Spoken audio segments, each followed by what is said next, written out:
राधे राधे, जय श्री राम। कैसे हैं आप? स्वागत है आपके अपने यूट्यूब चैनल विवेक 75 में। और आज है 8 नवंबर। और आज के जितने भी करंट अफेयर्स के इम्पोर्टेंट क्वेश्चन होने वाले हैं उन सभी को आज हम इस वीडियो में कवर करेंगे। तो और उनके साथ कुछ उनके फैक्ट भी पढ़ेंगे। तो चलिए वीडियो को स्टार्ट करते हैं। और वीडियो को स्टार्ट करने से पहले एक रिक्वेस्ट है कि अगर वीडियो पसंद आए तो वीडियो को लाइक कर दें और शेयर करेंगे। और हमारे चैनल को सब्सक्राइब कर लें ताकि कोई भी वीडियो आपसे मिस ना हो। और इसकी पीडीएफ प्राप्त करने के लिए हमारे टेलीग्राम चैनल को ज्वाइन कर लें, जिसका लिंक हमने डिस्क्रिप्शन में दे रखा है। तो चलिए वीडियो को स्टार्ट करते हैं। पहला प्रश्न, हाल ही में युद्ध और सशस्त्र संघर्ष में पर्यावरण के शोषण को रोकने के लिए अंतर्राष्ट्रीय दिवस कब मनाया गया है? तो वो आपका 6 नवंबर को मनाया गया है। इसका correct answer option number B हो जाएगा। हर वर्ष 6 नवंबर को विश्व भर में युद्ध और सशस्त्र संघर्षों में पर्यावरण के शोषण की रोकथाम हेतु अंतर्राष्ट्रीय दिवस मनाया जाता है।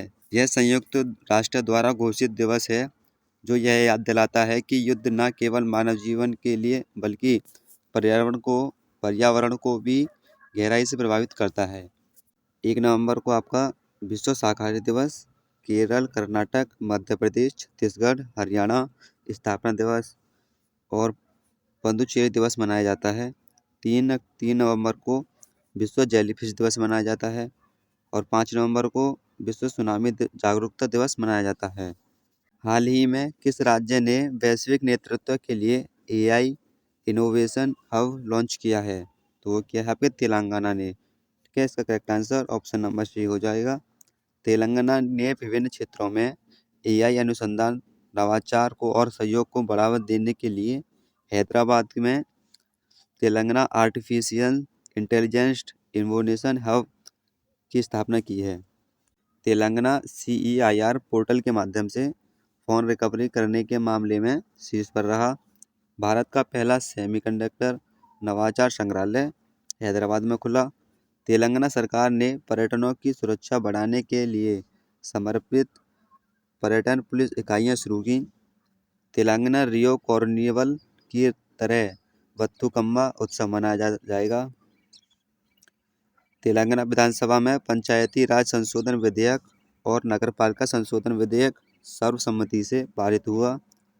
एडीआर की रिपोर्ट के अनुसार देश में सबसे अधिक आपराधिक मामले मुख्यमंत्री रेवंत रेड्डी पर हैं। तेलंगाना के वनों में दुर्लभ ब्लू पिंक गिल मशरूम की खोज हुई है। हाल ही में कौन सा देश आधिकारिक रूप से दुनिया का पहला कैशलेस देश बन गया है? तो वो है आपका स्वीडन। इसका correct answer option number B हो जाएगा। स्वीडन आधिकारिक तौर पर दुनिया का पहला कैशलेस देश बन गया है। 2025 में देश में वित्तीय लेन देन लगभग पूरी तरह से डिजिटल हो गई है, जहां लोग मोबाइल भुगतान, कार्ड और अन्य इलेक्ट्रॉनिक तरीके से उपयोग करते हैं। हाल ही में पारादीप फॉस्फेट्स के ने को ब्रांड एम्बेसडर बनाया है। तो वो है आपके राहुल द्रविड़। ठीक है, इसका correct answer option number C हो जाएगा। भारतीय क्रिकेट के महान खिलाड़ी राहुल द्रविड़ को पारादीप फॉस्फेट्स लिमिटेड का ब्रांड एम्बेसडर नियुक्त किया है। यह घोषणा 5 नवंबर 2025 को की गई, जिसके तहत कंपनी और द्रविड़ मिलकर भारत भर में सतत कृषि, संतुलित उर्वरक उपयोग और किसान शिक्षा को बढ़ावा देंगे। आगे, केंद्रीय स्वास्थ्य एवं परिवार कल्याण मंत्रालय का पहला मानसिक स्वास्थ्य राजदूत दीपिका पादुकोण को नियुक्त किया गया। संजू सैमसन को इंग्लिश प्रीमियर लीग का आधिकारिक एम्बेसडर नियुक्त किया गया है। और शुभांशु शुक्ला को विकसित भारत विडथॉन शतांशु शुक्ला को विकसित भारत विडथॉन 2025 का ब्रांड एम्बेसडर बनाया गया है। एशियाई टेबल टेनिस चैंपियनशिप 2025 का ब्रांड एम्बेसडर शरद कमल को नियुक्त किया गया है। और लिविस ने आलिया भट्ट को अपना ब्रांड एम्बेसडर बनाया है। और स्केचर्स ने मोहम्मद सिराज को अपना ब्रांड एम्बेसडर बनाया है। जोमेटो के ने शाहरुख खान को अपना नया एम्बेसडर बनाया है। हाल ही में किसे शांति और सुरक्षा के लिए 2025 का विश्व नेता पुरस्कार दिया गया है? तो तो इसका करेक्ट आंसर आपका ऑप्शन नंबर बी हो जाएगा, श्री श्री रविशंकर। ठीक है। Art of living a foundation के संस्थापक गुरु श्री श्री रविशंकर को बोस्टन ग्लोब फॉर्मर, बीजीएफ और एआई वर्ल्ड सोसाइटी द्वारा 2025 का विश्व शांति एवं सुरक्षा नेता पुरस्कार प्रदान किया गया है। सर डेविड बेकहम को फुटबॉल में सेवाओं के लिए किंग चार्ल्स द्वारा नाइट की उपाधि दी गई है। किरण देसाई को 2025 बुकर पुरस्कार के लिए चयनित किया गया है। क्रिकेट में सेवाओं के लिए जेम्स एंडरसन को नाइटहुड की उपाधि मिली है। वज्र चंद्रशेखरन ने फिक्शन के लिए 2025 का उर्सुला के लिए गुइन पुरस्कार जीता है। जयंत विष्णु नार्लिकर को मरणोपरांत विज्ञान रत्न पुरस्कार दिया जाएगा। शब्बीर हसन को विज्ञान और शांति के क्षेत्र में ब्रिक्स अंतर्राष्ट्रीय पुरस्कार 2025 से सम्मानित किया गया है। आंद्रेजे पोग्जोवुट और माजिया अमागेलोवेली ने 2025 का सखारोव पुरस्कार जीता है। सुनील अमृत ने 2025 ब्रिटिश अकादमी पुस्तक पुरस्कार जीता है। हाल ही में 300 वर्ष पुरानी कार्तिक नाच उत्सव कहाँ संपन्न हुआ है? तो ये हुआ है आपके नेपाल में। Correct answer option number D हो जाएगा। नेपाल में 300 वर्ष पुराना कार्तिक नाच उत्सव पाटन दरबार में संपन्न हुआ।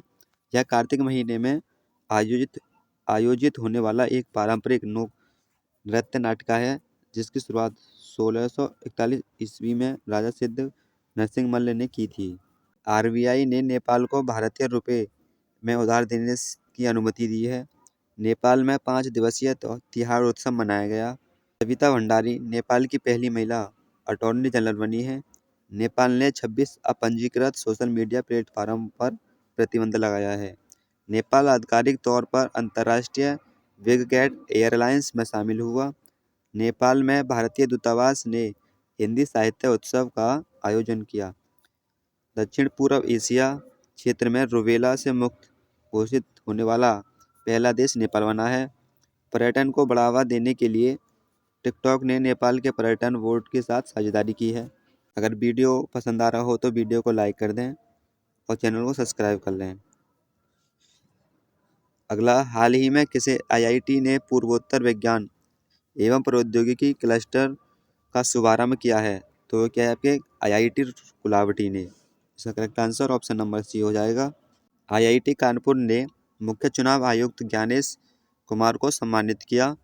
एनसीईआरटी ने एयरटेक और अनुसंधान बढ़ावा हेतु आईआईटी मद्रास के साथ ओमयू साइन किया। कोल इंडिया लिमिटेड ने आईआईटी मद्रास के साथ सतत ऊर्जा केंद्र की स्थापना के लिए समझौता किया। भारतीय नौसेना ने जहाज पर जीवन गुणवत्ता बढ़ाने हेतु आईआईटी दिल्ली के साथ साझेदारी की। आईआईटी मद्रास ने कॉन्टैक्टलेस पेमेंट के लिए रिंग वन लॉन्च किया। आईआईटी भुवनेश्वर ने नमो सेमीकंडक्टर लेबोरेटरी स्थापित की जाएगी। भारतीय वायुसेना और आईआईटी रोपड़ ने स्वदेशी प्रौद्योगिकी विकास के लिए समझौते ज्ञापन पर हस्ताक्षर किए हैं। भारत ने आईआईटी मद्रास को संयुक्त राष्ट्रीय एआई उत्कृष्ट केंद्र के रूप में नामित किया है। हाल ही में मनोहर पर्रिकर युवा वैज्ञानिक पुरस्कार 2025 किसे प्रदान किया गया है? तो वो है आपके डॉक्टर साई गौतम गोपाल कृष्ण। ठीक है। भारतीय विज्ञान संस्थान बेंगलुरु के सामग्री अभियांत्रिकी विभाग में associated professor doctor Sai Gautam Gopal Krishna को वर्ष 2025 का प्रतिष्ठित मनोहर पर्रिकर युवा वैज्ञानिक पुरस्कार प्रदान किया गया है। यह सम्मान उन्हें संगणनात्मक सामग्री विज्ञान में उनके उल्लेखनीय शोध कार्य के लिए दिया गया है, जो उन्नत सामग्री अनुसंधान के क्षेत्र में नवाचार की अग्रिम पंक्ति में आता है।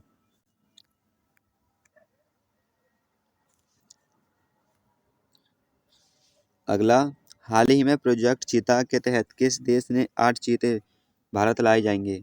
ठीक है। किस देश से यानी 8 चीते भारत लाए जाएंगे? तो वो है आपके बोत्सवाना। केंद्रीय पर्यावरण, वन और जलवायु परिवर्तन मंत्री भूपेंद्र यादव ने कहा कि प्रोजेक्ट चीता के तहत अगले महीने बोत्सवाना से 8 चीते भारत लाए जाएंगे। चीतों को कुछ दिनों के लिए कुनो राष्ट्रीय उद्यान के क्वारंटाइन में रखा जाएगा। ठीक है, तो आज आपका पहला प्रश्न ये है कि कुनो राष्ट्रीय उद्यान कहाँ पर है। उसका आंसर आपको कमेंट बॉक्स में देना है, किस राज्य में है ये। हाल ही में भारतीय नौसेना ने कहाँ स्वदेश निर्मित नए सर्वेक्षण पोत INS इच्छक का जलावतरण किया है। तो वो क्या है यहाँ पे, कोची में। इसका राइट आंसर आपका ऑप्शन नंबर बी हो जाएगा, कोची। हाल ही में किसने रोलेक्स पेरिस मास्टर खिताब जीता है। तो वो है आपके जेनिक सिनर। इसका correct answer option number C हो जाएगा। हाल ही में दया डोंगरे का 85 वर्ष की आयु में निधन हुआ है, वे कौन थी। तो इसका correct answer option number B हो जाएगा, ये एक अभिनेत्री थी। हाल ही में नमो रन मैराथन का आयोजन कहाँ किया जाएगा। तो वो आपकी नई दिल्ली में। इसका correct answer option number D हो जाएगा।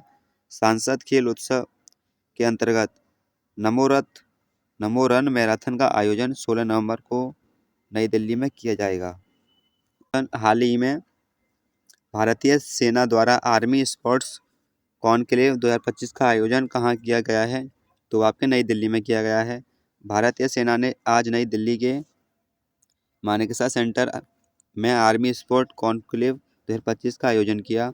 यह कार्यक्रम भारत की खेल यात्रा में एक महत्वपूर्ण मोड़ पर आयोजित हुआ, जिसने ओलंपिक मिशन 2036 के लिए देश की प्रतिबद्धता में भारतीय सेना के योगदान और खिलाड़ियों को प्रोत्साहित करने के लिए भावना को पुनः मजबूत किया। कार्यक्रम में लेफ्टिनेंट जनरल अजय रामदेव, निदेशक जनरल इंटीग्रेटेड ट्रेनिंग ने स्वागत भाषण दिया। हाल ही में ड्रोन विरोधी अभ्यास वायु समन्वय सेकंड का सफल परीक्षण किसके द्वारा आयोजित किया गया है।